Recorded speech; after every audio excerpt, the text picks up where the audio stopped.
At the age of 8 years, my father was a polygamist. He had a lot of women. So we moved from the stepmother to the other. And at the age of 8 years old, my stepmom said she went to church and they told her that because of her stepdaughter, she's unable to give birth. So she dropped me out of the house at the age of 8. I went to stay at the Roman Catholic Church, cleaning the church. And at the age of 10, the Roman father there raped me. I left the church with blood, crying, with no help. And as I walk outside, a woman selling on the street saw me crying and took me in. The woman was living in the marketplace. It's a market in Ghana, Community 1. It's a market. No house there, nothing. And I will help the woman sell every day, and I will sleep in the marketplace. I became a kayayo. If you know who a kayayo is, I dropped from class 6. I didn't go to school again. No help. As I was carrying things for people to eat, the woman's son who was living with her also raped me at age 13. I ended up at the nightclubs at 13. I had to go and buy weed and crack for the prostitutes. They would send me to go and buy the cracks, but something just withheld me from injecting it. But I would do that. And at age 14, I would sometimes sell myself to sleep with men to eat. I didn't know my mom till 17. My dad never looked for me.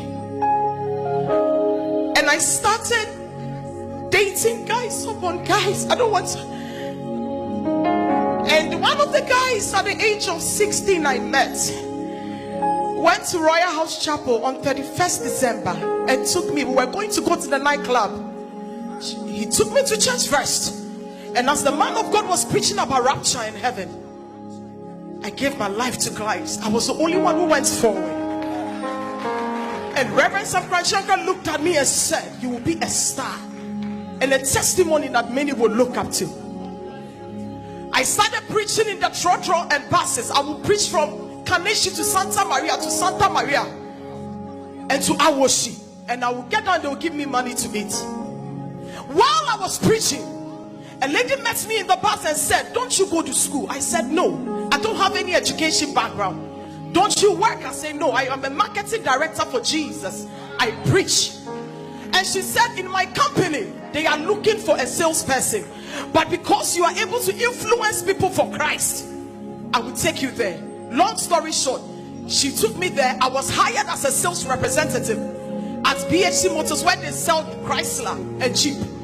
Whilst I was selling there, I collided with American Embassy Consular.